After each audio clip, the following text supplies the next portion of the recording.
大家好，欢迎来到听书学史。今天我要给大家介绍的这本书是《如何控制老化100年人生的科学》。最近高龄者的健康状况确实有了很大改善。实际上，最近的科学数据表明，与10年前相比，目前的高龄者年轻了5到10岁。虽然我们常说人生100年时代，但尤其是现在50岁到60岁左右的人们，实际上已经具备了过上100岁人生的条件。在这种背景下，未来健康寿命的重要性将越来越突出。延长高龄期的健康寿命，保持健康的生活状态，这不仅仅是延长寿命那么简单。要延长健康寿命，必须掌握生命科学的正确知识，并从早期开始进行未来导向的健康管理。这2点是不可或缺的。有关这些信息，不仅需要了解其知识，更需要付诸行动，才能真正发挥作用。今天视频的内容包括以下3个部分：第一，现代抗衰老知识；第二，您不知道的抗衰老措施；第三，卡路里限制和进食是否有必要。首先是第一部分，现代抗衰老知识，其中最重要的就是长寿趋势的进展和衰老研究的加速。关于衰老，我们已经了解了很多内容，并且接触这些信息的机会也比以往更多。当面对这些新信息时，应该具备3种心态：一、寻找自己可以实践的方法，特别是饮食、运动和睡眠方面。例如治疗腰痛时，很多人会选择贴药膏，但实际上，运动处方可能更为有效。在控制衰老方面，运动的重要性不容忽视。二、关注药物和补充剂，有些药物或补充剂是普通运动和营养无法替代的。医疗服务正从治疗性医疗转变为支持性医疗，新产品和服务正在开发中。虽然有些人仍然认为补充剂不可信或仅仅是心理安慰，但实际上许多补充剂确实有效。三、认识到曾经的常识可能不再适用。新的研究往往会发现，我们过去认为是常识的东西可能并不准确。在这种情况下，不要拒绝新的知识，而是要更新自己的知识。根据2016年在日本出版的书籍所介绍的研究，2007年在美国、加拿大、意大利和法国出生的孩子，有50%的概率活到104岁。日本孩子的情况更为乐观，有50%的概率活到107岁。因此，100年人生的概念逐渐成为现实。虽然2019年的平均寿命为男性约81岁，女性约87岁，较2005年男性增加了3岁，女性增加了2岁，但距离100岁还有差距。有些人可能觉得人生依然在80至90岁左右，100岁仍然难以实现。然而，如果我们从特定年龄的人群的平均余命来看，就会发现不同的景象。例如，2017年65岁男性的平均余命为约20年，65岁女性为约25年。也就是说，65岁的男性中有一半会活到85岁，65岁的女性中有一半会活到90岁左右。此外，还有数据显示，日本高龄者在体力上也变得更年轻。也就是说，在过去25年里，日本男性和女性的实际年龄大约年轻了20岁。不仅外观上，体力上也有更多年轻的高龄者。高龄者的年轻化已经扩展到身体功能、健康状态和智力能力上。虽然不可能达到不老不死，但衰老的进程确实在逐年推迟。放弃因为年纪大而感到无奈的心态吧。我们都可能有过感觉到体力或记忆力下降的经历，并因此产生这种想法。然而，这种想法不一定是正确的。加龄是指从出生到死亡的时间流逝，而衰老则指由于加龄而发生的生理功能下降。虽然时间流逝的速度是固定的，但衰老的进程受遗传因素和生活环境等多种复杂因素的影响，其速度因人而异。通过自身的努力，我们有可能控制衰老的进程。另外，也要停止因遗传而感到无奈的想法。很多人在面对衰老时会有这种想法：虽然衰老与遗传有密切关系，但衰老并不是完全由遗传决定的。丹麦对单卵双胞胎和二卵双胞胎寿命的比较研究表明，遗传对衰老的影响约为25%，这意味着其余约75%的因素来自后天的生活环境等。这表明，通过改善饮食习惯和活动水平等生活方式，我们可以减缓器官的衰老和降低衰老风险。因此，衰老的进程是可以通过后天的努力来控制的。通过今天的视频，学习并实践这些方法，让我们在100年人生时代中健康长寿吧。接下来是第二部分，您不知道的抗衰老措施。我们将省略一些大家已知的，如运动、卡路里限制、进食等健康意识较高的人常常知道的方法，而介绍一些新的，在当前日本可以立即实施的抗衰老措施。今天我将介绍3种实用且新颖的抗衰老措施。首先，第一个方法非常简单，但同时也可能比较难做到，那就是幸福和充满微笑的生活。研究表明，幸福感与寿命之间有着密切的关系。2011年，科学杂志《科学》发表了一篇文章，称幸福的人会更长寿。这篇文章引起了广泛关注，讨论了幸福感对寿命的积极影响。文章报告了以下相关性：感觉幸福的人比不幸福的人寿命长14%。在发达国家中，幸福的人寿命通常长7.5到10年，即便在相同的环境中生活。感到幸福的修道院修女寿命为93.5岁，而感到不幸福的修女寿命为86.6岁。2018年，来自新加坡的研究也报告称，幸福评分最高的人相比于评分最低的人，死亡风险降低了19%。许多人可能知道，笑可以提高免疫力。有研究表明，看喜剧节目并开心的笑，可以抑制2型糖尿病患者饭后血糖的升高。这可能是因为笑带来的积极情绪作用于神经内分泌系统，抑制了血糖升高。即使只是积极参与笑声丰富的对话或观看喜剧节目，也可能有助于延长寿命。此外，不安、恐惧和悲伤等负面情绪也被发现会导致血糖升高。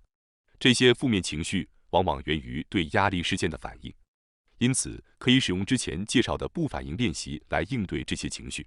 日常中要减少烦恼，避免增加负面的情绪，尽量不做无谓的反应，培养客观看待自己情绪的能力，尽可能摆脱负面情绪，这样可以有效减轻压力。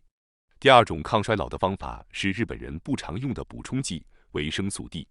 大家是否知道，美国人最常购买的补充剂是什么？答案是维生素 D。在对2019年约1万名美国人购买的补充剂进行调查时，维生素 D 排名第一，占据了绝对的优势。其次是镁，第3位是欧米伽3脂肪酸。镁是因压力而减少的矿物质，许多研究显示它能有效抑制2型糖尿病和心血管疾病的风险。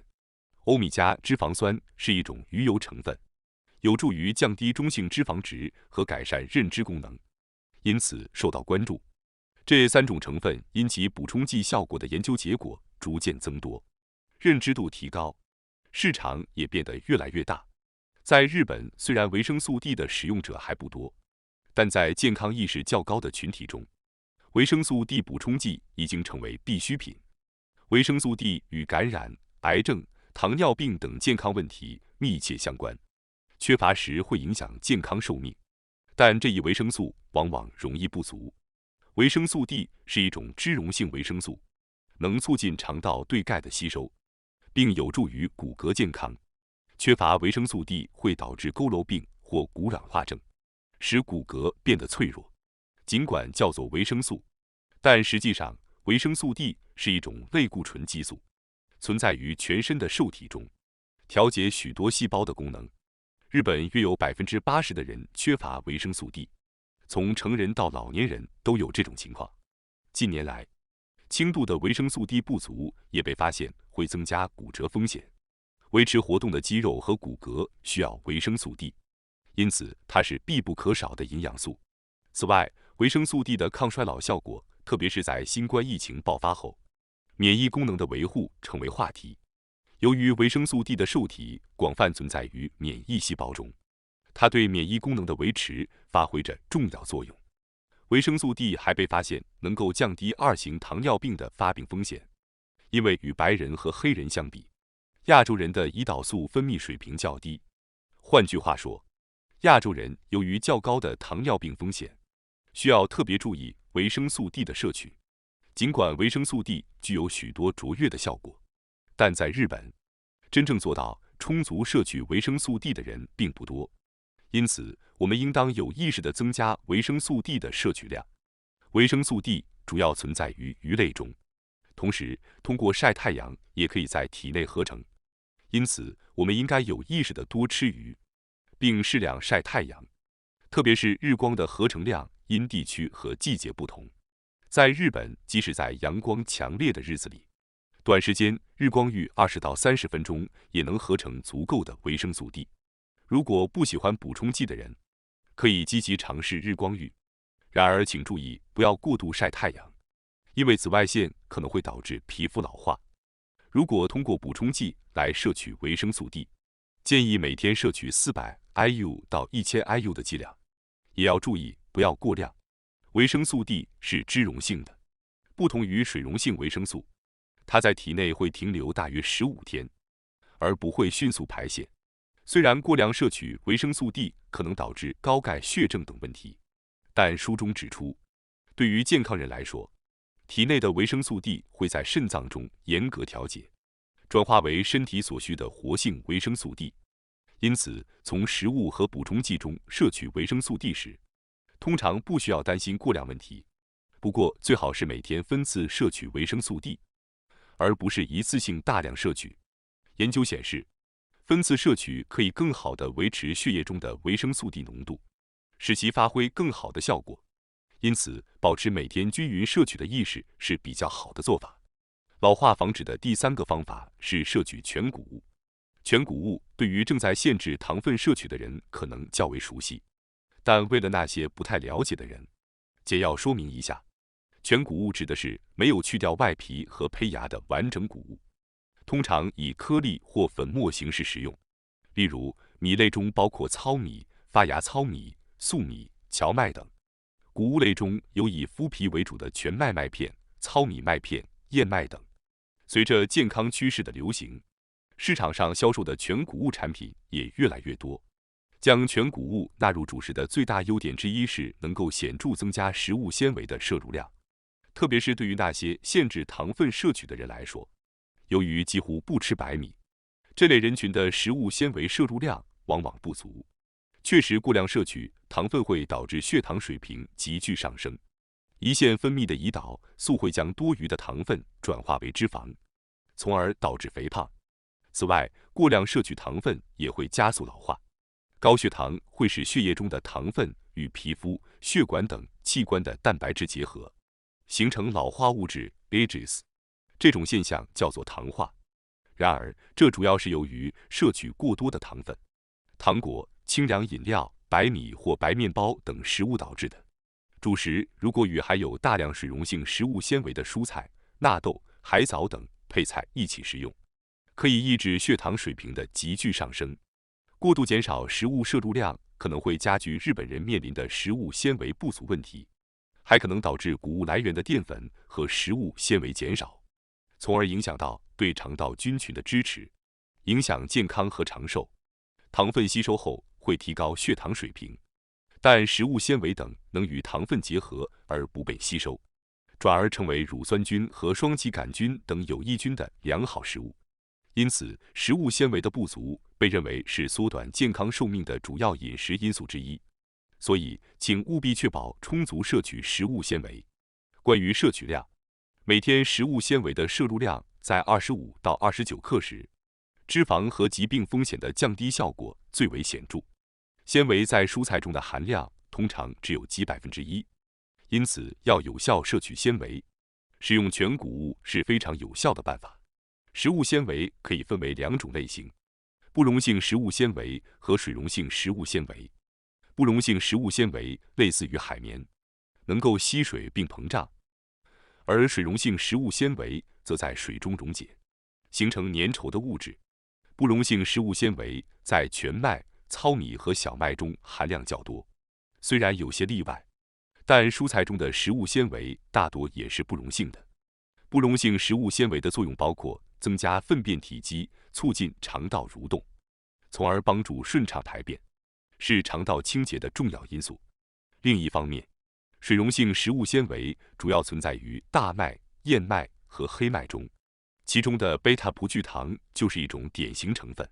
贝塔葡聚糖具有独特的功能，当摄入后，它会与食物混合，缓慢通过胃和小肠。在这个过程中，贝塔葡聚糖能够增加饱腹感，减缓食物的消化和吸收速度，从而抑制血糖水平的急剧上升，并降低胆固醇水平。此外，贝塔葡聚糖到达大肠后，会成为有益菌的优质食物，促进肠道发酵，维持肠道菌群的多样性。肠道菌群的多样性对于增强对各种疾病的抵抗力、抑制体内炎症、缓解压力和改善睡眠质量都有积极作用。大麦是贝塔葡聚糖含量丰富的食物，每100克大麦中含有12.2克食物纤维，其中6.7克是水溶性食物纤维。在日常饮食中，能够提供如此高水溶性食物纤维含量的食品并不多见，因此建议大家积极摄取大麦。虽然信息量较多，可能会有些复杂，但确保摄取足够的全谷物和食物纤维对健康非常重要。接下来是第3部分，卡路里限制和进食是否有必要？卡路里限制和断食被认为能够激活长寿基因开关，这种说法在健康类书籍中经常出现。目前，卡路里限制和断食是最被研究的领域之一，也是验证效果的少数几种长寿秘诀之一。本书中也提到了这2种方法作为健康长寿的策略。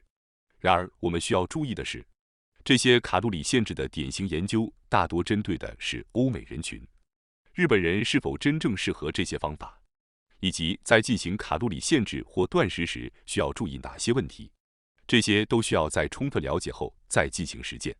首先，我们需要明确的一点是，日本人在全球范围内属于较瘦的人群。您知道日本肥胖症患者的比例大约是多少吗？答案是 4.3%， 即大约每22人中有1人。这个比例在不同人看来可能会有不同的感受，但让我们看看其他国家的情况。例如，在以肥胖闻名的美国，肥胖症患者的比例高达 36.2%。在欧洲国家，肥胖症患者的比例也大约为 20%。此外，值得注意的是，日本将 BMI 25视为肥胖的标准，而在国外则通常以 BMI 30为标准。关于肥胖标准的差异以及卡路里限制的健康效果，肥胖的标准和比例在不同国家之间存在显著差异。例如，虽然有些国外的研究表明卡路里限制对健康有益，但这些研究通常基于不同的肥胖标准和比例，因此我们不能简单地将这些结果直接应用于日本。许多人在没有详细检查自己需要多少卡路里的情况下，仅因为听说减少 30% 的卡路里有益健康，就直接减少了自己饮食中的卡路里。然而，基于不准确的信息自行进行卡路里限制或断食，可能会导致骨密度下降、身体活动减少，甚至变得不健康。在本书中提到的一项美国卡路里限制试验显示，原本每日摄入约2500卡路里的人，减少了约 11.9% 的摄入量，结果体重和炎症因子有所下降。因此，认真关注这些数据非常重要。此外，有研究表明，稍微胖一些的人死亡率较低，过度瘦弱会增加死亡风险。在一项针对约35万日本人的研究中，经过平均 12.5 年的追踪调查发现， BMI 在14到 18.9 之间的瘦人群体的死亡率高于 BMI 在30以上的肥胖人群。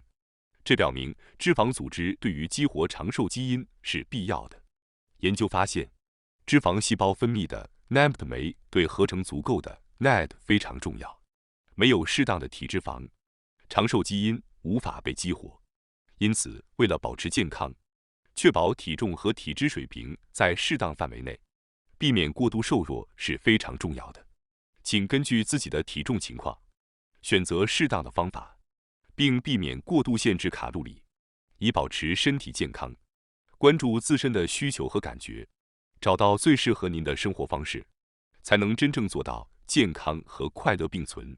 最后，我想通知大家一下，我们还有一个新频道——学识 Plus。该频道将每天提供更为精简的视频内容，并增加有关论文等相关有益知识的解说。如果您感兴趣的话，请通过概要栏中的链接进行查看并订阅。感谢大家收看今天的节目。如果你喜欢我们分享的内容，记得点赞、订阅并开启小铃铛通知，第一时间获取我们的更新。在下次的节目中，我们将继续为大家分享更多有益的书籍。再次感谢大家的支持，我们下期再见。